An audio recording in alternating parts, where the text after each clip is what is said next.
누군가 남긴 짧은 메모, 그리고 끝내 전하지 못한 마음이 있습니다. 화요일, 그날 그는 어떤 결심을 했던 걸까요? 남겨진 가족은 이 비밀 앞에서 어떤 선택을 해야 할까요?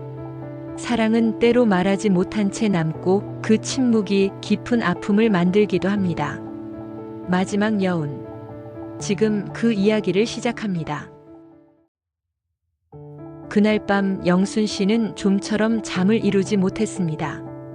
수첩 속 메모에 적힌 화요일이라는 단어가 머릿속을 계속 맴돌았지요. 눈을 감아도 그 글씨가 선명히 떠올라 더 괴로웠습니다. 새벽 5시가 되어서야 겨우 눈을 붙였지만 2시간도 채 지나지 않아 저절로 눈이 떠졌습니다. 몸은 무겁고 머리는 지끈거렸지만 오늘만큼은 피할 수 없었습니다. 창밖은 아직 희끄무레했습니다. 아이들은 깊은 잠에 빠져 있었습니다. 민준이는 책상 위에 엎드려 자고 있었고 수진이는 이불을 머리끝까지 덮은 채 잔잔한 숨소리를 내고 있었지요. 그 평범한 모습이 오히려 마음을 더 무겁게 했습니다. 영순 씨는 조용히 부엌으로 가 커피를 끓였습니다. 머그컵에서 피어오르는 김을 바라보며 남편이 마지막 날 아침에도 이렇게 커피를 마시지 않았을까 생각했습니다. 이 김을 보면서 무슨 마음을 달래려 했을까? 차라리 그때 물어봤다면 조금이라도 가벼워질 수 있었을까? 혼잣말처럼 속으로 중얼거렸습니다. 탁자 위에 놓인 수첩을 펼쳤습니다. 메모지는 여전히 그 자리에 있었습니다. 정리할 것들이 많다. 어떻게 말해야 할지 모르겠다. 화요일. 짧은 문장이었지만 그 흔들린 글씨가 오랫동안 시선을 붙잡았습니다. 커피를 다 마시고 난 뒤 영순 씨는 결심했습니다. 오늘 남편이 가려 했던 그 길을 대신 걸어보기로 말이지요. 옷장에서 베이지색 코트를 꺼냈습니다. 결혼 기념일에 남편이 직접 골라준 옷이었습니다. 이 색깔이 당신 얼굴을 환하게 해준다. 그 말과 함께 웃어주던 남편의 얼굴이 떠올랐습니다. 코트 주머니에 수첩을 넣고 현관문을 열자 차가운 가을바람이 뺨을 스쳤습니다. 마당에는 국화꽃이 활짝 피어 있었습니다. 지난 봄 남편이 직접 심어두었던 꽃이었습니다. 올 가을엔 예쁘게 필 거야. 그의 말은 현실이 되었지만 정작 그는 그 장면을 보지 못했습니다. 영순 씨는 국화 한 송이를 따서 코트 가슴팍에 꽂았습니다. 남편과 함께 가는 기분이 들었지요. 버스 정류장으로 걸어가는 길에 동네 아주머니 한 분이 다가왔습니다. 영순아, 이른 시간부터 어디 가니? 잠깐 볼 일이 있어서요. 그저 웃으며 대답했습니다. 설명할 길은 없었으니까요. 버스가 도착하자 가슴이 두근거렸습니다. 창가에 앉아 수첩을 만지작거리며 창밖을 바라보았습니다. 노란 은행잎이 바람에 흩날리고 초등학생들이 책가방을 메고 달려가고 공원에는 아침 운동을 나온 어르신들이 보였습니다.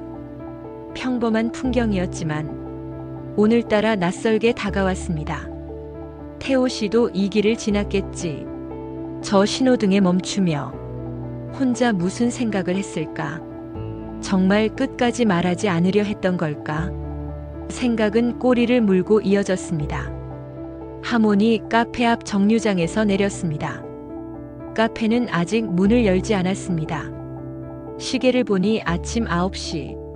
며칠 전 카페 주인이 알려준 방향으로 발걸음을 옮겼습니다. 2층 건물 외벽에 걸린 작은 간판, 마음 쉼터 상담센터라는 글씨가 눈에 들어왔습니다. 그토록 많은 날 그냥 지나쳤던 곳인데 오늘은 유난히 또렷하게 다가왔습니다. 계단을 오르자 가슴이 점점 빨리 뛰었습니다. 철제 난간은 차갑게 식어 있었고 발걸음은 자꾸 느려졌습니다. 남편도 이 계단을 오르다 잠시 멈춰 서진 않았을까? 돌아가고 싶은 마음과 들어가야 한다는 마음 사이에서 얼마나 오래 망설였을까? 문 앞에 다다르니 안에서 작은 소리들이 들려왔습니다. 종이를 넘기는 소리, 의자가 삐걱거리는 소리, 낮은 목소리의 대화까지. 아주 사소한 소리들이 영순 씨의 가슴을 더 압박했습니다.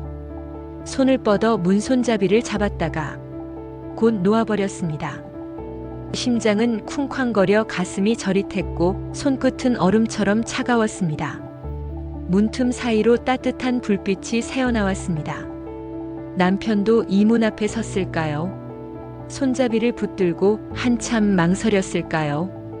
영순 씨는 수첩을 꺼내어 마지막 메모를 다시 바라보았습니다. 어떻게 말해야 할지 모르겠다. 그 간절한 문장이 손끝을 타고 전해져 왔습니다. 영순 씨는 수첩을 꼭 쥐었습니다. 손끝이 떨렸습니다. 지금은 문을 열 용기를 내야 할 순간이었습니다. 문 손잡이를 돌리자 작은 종소리가 울렸습니다. 순간 영순 씨는 깜짝 놀라 뒤로 물러섰습니다. 마치 자신의 숨겨진 마음이 들킨 듯 가슴이 덜컥 내려앉았지요. 어서 오세요.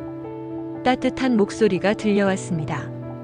40대쯤 되어 보이는 여성이 미소를 지으며 다가왔습니다.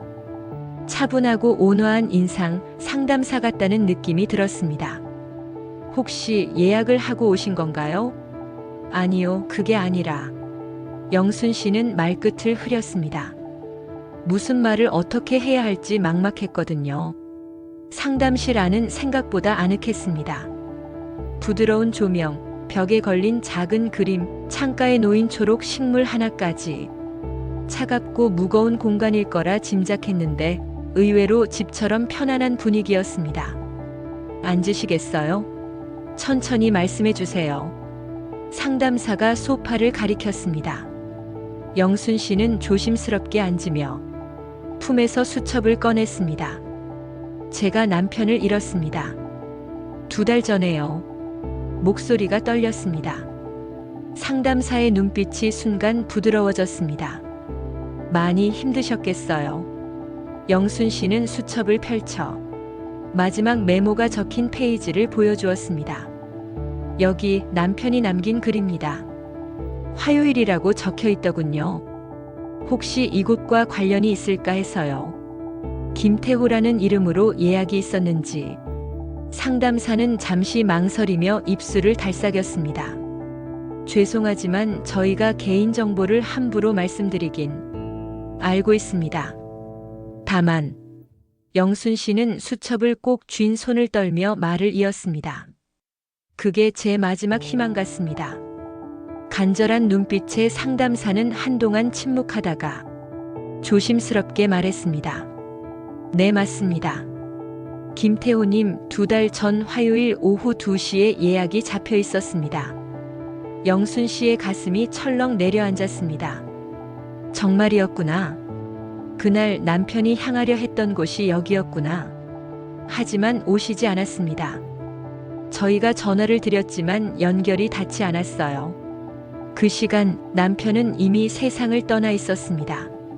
사실 그 전주에 잠깐 다녀가신 적이 있으셨어요. 정식 상담은 아니고 문의만 하고 돌아가셨습니다. 영순 씨는 숨을 죽이며 물었습니다.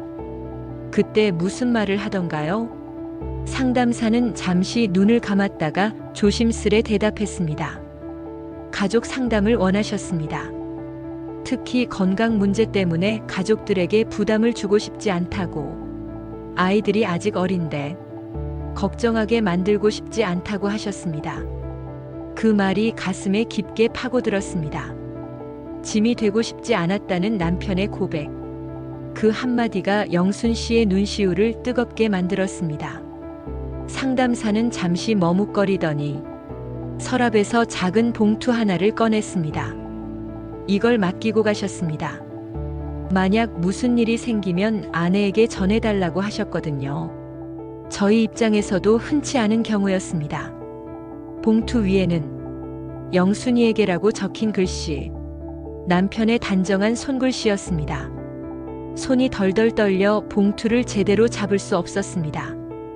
20년을 함께 살며 받아본 마지막 편지였으니까요. 상담사는 따뜻한 차 한 잔을 내밀었습니다. 여기서 보셔도 괜찮습니다. 천천히 하셔도 돼요.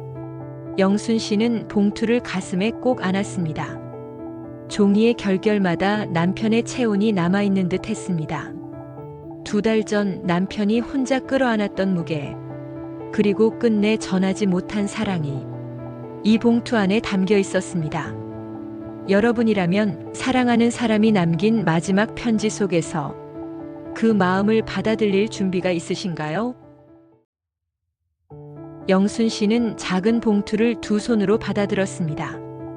영순이에게라고 적힌 글씨체가 눈에 들어왔습니다. 분명 수없이 보아온 남편의 손글씨인데 이제는 다시 받을 수 없는 마지막 인사였습니다. 봉투는 생각보다 가벼웠어요.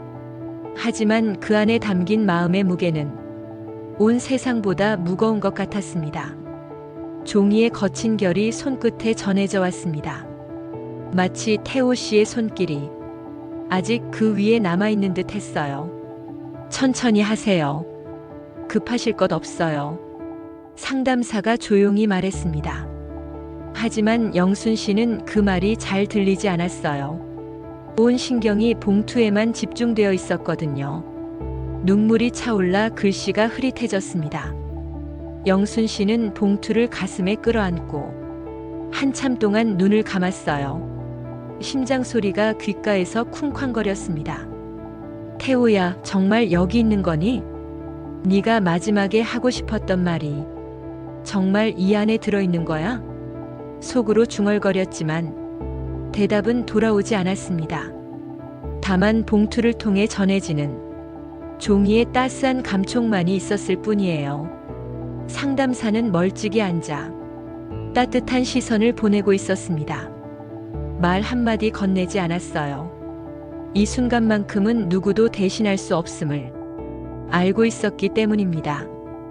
영순 씨는 수첩을 꺼내어 봉투 옆에 나란히 놓았습니다. 지난 며칠 동안 함께해온 낡은 수첩과 오늘 처음 만난 작은 봉투, 둘 다 태호 씨가 남긴 흔적이었지요. 수첩 속에는 그의 고민이, 봉투 속에는 그의 마지막 말이 담겨 있었습니다. 손끝이 봉투 가장자리에 닿았습니다. 살짝 접혀있는 부분을 조심스럽게 펼쳤어요. 종이가 찢어질까봐 숨을 죽이며 한 겹 한 겹 열어갔습니다. 봉투 안에서 하얀 편지지가 모습을 드러냈어요. 2번 접혀있는 작은 종이였습니다. 크기는 수첩 한 장만 했지만 그 안에 담긴 마음은 한없이 클 것 같았어요. 편지를 꺼내어 무릎 위에 올렸습니다. 종이 모서리가 살짝 말려 있었어요. 오랫동안 봉투 안에 있었던 흔적이었지요. 첫 번째 접힌 부분을 펼쳤습니다. 그러자 태호 씨의 글씨가 한 줄씩 나타났어요. 평소보다 더 또렷하게 쓴 글씨체였습니다. 아마 여러 번 고쳐 쓴 편지가 아닐까 싶었어요. 2번째 접힌 부분을 펼치자 편지의 전체 모습이 드러났습니다. 글이 길지 않은 분량이었지만 각각의 글자마다 정성이 담겨 있었어요. 볼펜 자국이 종이를 깊게 눌러 그의 고민이 얼마나 깊었는지 그대로 드러나 있었습니다. 어떤 부분은 지우개로 지운 흔적도 보였고 어떤 글자는 다시 덧그은 자국도 있었어요. 영순 씨는 편지를 가슴 가까이 들어올려 한 글자 한 글자 눈으로 따라갔습니다. 오랫동안 함께 살며 익숙해진 글씨체였지만 오늘따라 새롭게 느껴졌어요. 그리고 마침내 첫 문장이 속삭이듯 다가왔습니다. 사랑하는 영순아. 그 순간 남편의 목소리가 귓가에서 울리는 듯 했습니다. 멀리 떠난 이가 바로 곁에서 이야기해주는 듯한 착각 속에서 영순 씨는 편지를 꼭 움켜쥐었어요. 20년을 함께 산 부부 사이에서도 마지막까지 전하지 못한 말들이 있었습니다. 그 말들이 지금 한 장의 편지가 되어 영순 씨의 손에 닿아 있었습니다. 창밖으로 가을 햇살이 비스듬히 들어와 편지 위에 따스한 빛을 드리웠습니다. 마치 태호 씨가 마지막 인사를 건네는 것처럼 느껴졌어요. 영순 씨는 편지를 가슴에 안고 잠시 눈을 감았습니다. 이제부터 들을 이야기가 얼마나 소중하고 애틋할지 마음으로 느끼고 있었거든요. 사랑하는 영순아. 첫 줄을 읽고 나서 영순 씨는 잠시 멈췄습니다. 목이 메어 더 이상 읽기 어려웠거든요. 하지만 이 편지는 끝까지 읽어야 했습니다. 태호 씨가 마지막까지 전하고 싶었던 말이니까요. 깊게 숨을 들이마시고 다음 줄로 눈을 옮겼습니다. 이 편지를 쓰는 지금도 망설여진다. 어떻게 시작해야 할지, 무엇부터 말해야 할지 모르겠어. 하지만 더 이상 미룰 수 없을 것 같아 용기를 내어 펜을 들었어. 영순 씨는 편지를 잠시 내려놓고 수첩을 펼쳐보았습니다. 어떻게 말해야 할지 모르겠다. 메모와 같은 마음이었구나 싶었지요. 다시 편지를 들어올려 계속 읽었습니다. 몇 주 전부터 몸이 좀 이상했어. 가슴이 답답하고 가끔 어지러워서 쓰러질 것 같았어. 병원에 가봤는데 정밀 검사를 받아보라고 하시더라. 영순 씨의 손이 덜덜 떨렸습니다. 그래서였구나. 그 시절 태호 씨가 유난히 조용했던 이유가, 밤늦게 혼자 거실에 앉아있던 이유가 아직 확실한 건 아니야. 결과가 나와 봐야 아는 거지. 하지만 만약에 말이야. 정말 큰 병이라면 너랑 아이들에게 어떻게 말해야 할까? 글씨가 조금씩 흐릿해지기 시작했습니다. 눈물 때문이었지요. 영순 씨는 소매로 눈가를 훔쳤지만 눈물은 쉽게 멈추지 않았습니다. 민준이는 이제 고3이라 바쁘고 수진이는 아직 중학생이잖아. 아버지가 아프다는 소리를 듣게 되면 얼마나 힘들어할까. 태호 씨의 마음이 손에 잡힐 듯 전해졌습니다. 자식들을 걱정하는 아버지의 마음, 가장으로서 책임을 느끼는 남편의 마음이었습니다. 그리고 나는 내가 얼마나 강한 사람인지 알아. 하지만 동시에 얼마나 여린지도 알고 있어. 겉으로는 괜찮은 척하면서 속으로는 얼마나 많이 걱정할지. 영순 씨는 편지를 가슴에 눌렀습니다. 태호 씨가 자신을 얼마나 잘 알고 있었는지 새삼 놀라웠지요. 사실 제일 무서운 건 병이 아니야. 가족들이 나 때문에 힘들어하는 게 제일 무서워. 특히 내가 혼자서 모든 걸 떠안게 될까봐 그게 제일 걱정돼. 상담실은 더욱 고요해졌습니다. 상담사도 숨을 죽이고 있었지요. 오직 영순 씨의 잔잔한 흐느낌만 공간을 채웠습니다. 그래서 상담을 받아보려고 했어. 어떻게 가족들에게 말해야 할지, 어떻게 하면 충격을 덜 줄 수 있을지. 전문가의 조언을 듣고 싶었거든.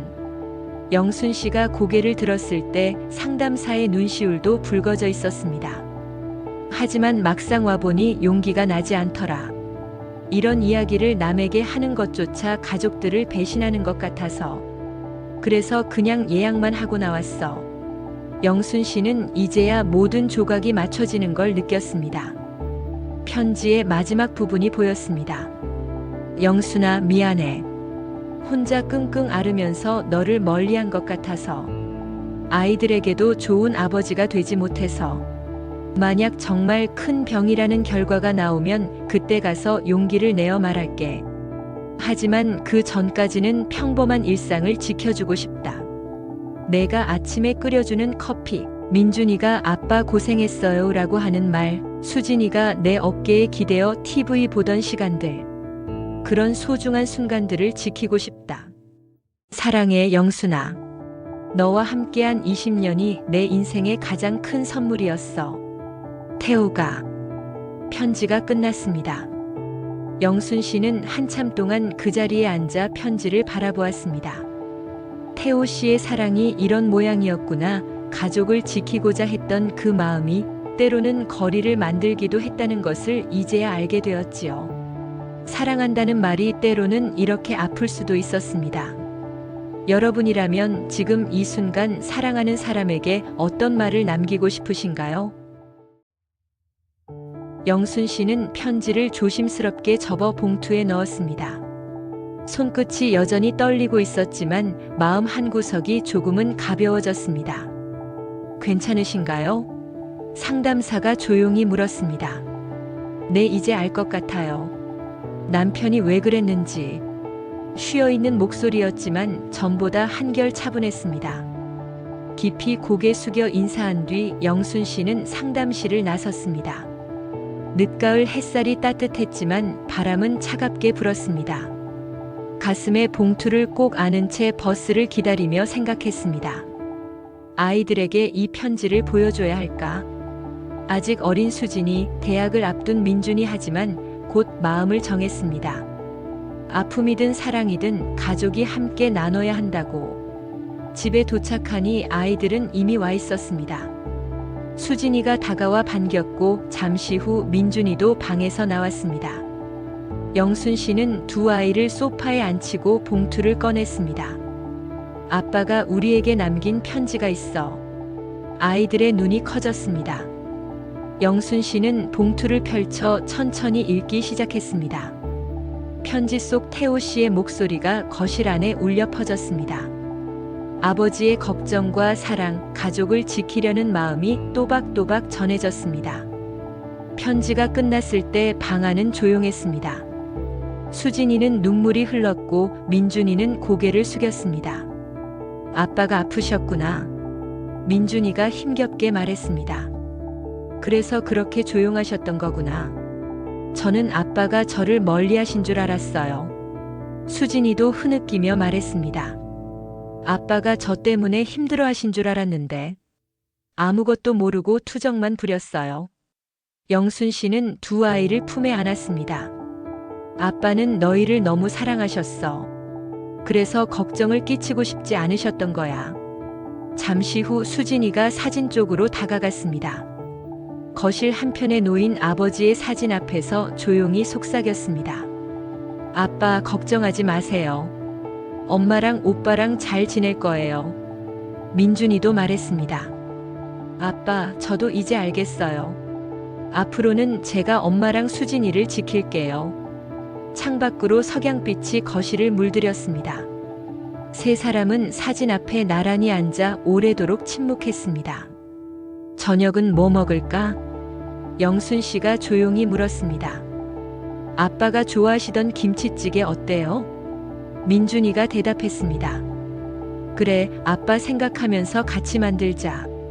부엌에는 칼질 소리와 보글보글 끓는 소리, 그리고 아이들의 작은 웃음소리가 함께 번졌습니다. 그날 저녁 식탁에는 눈물 대신 따뜻한 미소가 조금 더 많아졌습니다. 아버지의 빈자리는 여전히 컸지만 서로의 온기가 그 자리를 천천히 채워갔습니다. 저녁 식탁을 정리하고 나니 집안이 고요해졌습니다.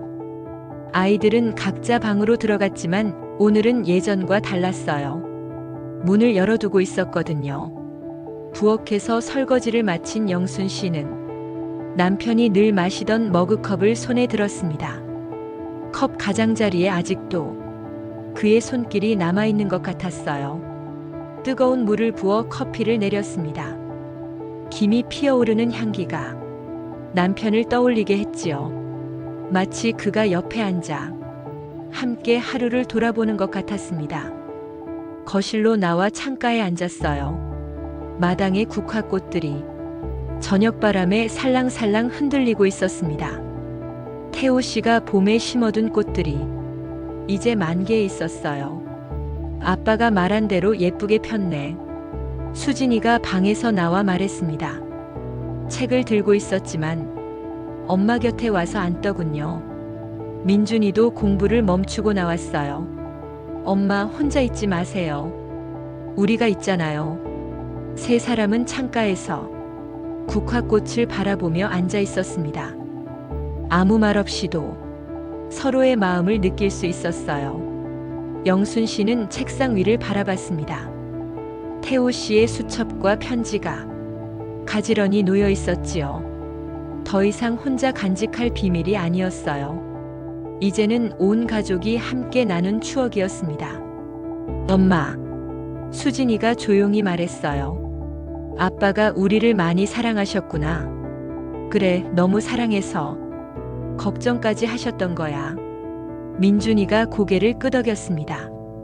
이제 알겠어요. 사랑한다는 건 때로는 아픈 일이기도 하다는 걸. 영순 씨는 두 아이의 어깨를 감쌌어요. 맞아. 하지만 그 아픔을 함께 나누면 그게 바로 사랑이 되는 거란다. 석양이 거실 안을 붉게 물들였습니다. 벽에 걸린 가족 사진 속 태호 씨의 얼굴도 따뜻하게 빛나고 있었어요. 아이들은 더 이상 울지 않았습니다. 대신 조용한 미소를 지었지요. 우리 내일부터 뭐 하지? 수진이가 물었어요. 평범하게 살면 돼. 아빠가 원하던 대로 우리의 소중한 일상을 지켜가면서. 민준이가 일어나며 말했습니다. 저는 이제 엄마한테 더 자주 말할게요. 고생했어요라고. 수진이도 웃으며 대답했어요. 저는 엄마 어깨에 기대서 TV 볼래요. 아빠가 좋아하시던 그런 시간들 말이에요. 밤이 깊어가면서 집안은 더욱 고요해졌습니다. 하지만 그 고요함이 쓸쓸하지 않았어요. 서로를 아끼는 마음들이 공간을 따뜻하게 채우고 있었거든요. 영순 씨는 마지막으로 창밖을 바라봤습니다. 달빛이 국화꽃 위에 은은하게 내려앉아 있었어요. 태호 씨가 심어준 꽃들이 밤바람 속에서도 고개를 들고 있었습니다. 그는 떠났지만 그의 사랑은 여전히 남아 있었어요. 머그컵 속 따뜻한 커피처럼, 마당에 핀 국화꽃처럼, 수첩에 적힌 글씨처럼 곳곳에서 숨쉬고 있었습니다. 사랑은 때로는 아픔으로 남습니다. 서로를 걱정하고 보호하려는 마음이 오해와 거리감을 만들기도 하지요. 하지만 그 아픔마저 함께 나눌 때 비로소 사랑이 완성되는 것 같아요. 영순 씨는 커피잔을 다 비우고 조용히 일어났습니다. 내일 아침이면 또 다른 하루가 시작될 거예요. 아이들과 함께 만들어갈 새로운 일상이요. 가을은 깊어가고 있었지만 이 집에는 따뜻한 봄이 머물고 있었습니다. 서로를 이해하고 용서한 마음들이 만들어낸 봄이었지요. 여러분은 오늘 가장 사랑하는 이에게 어떤 마음을 전하고 싶으신가요? 사랑은 때로 아픔이 되지만 그 아픔을 함께 나눌 때 완성됩니다. 마지막 여운. 여기서 이야기를 마칩니다.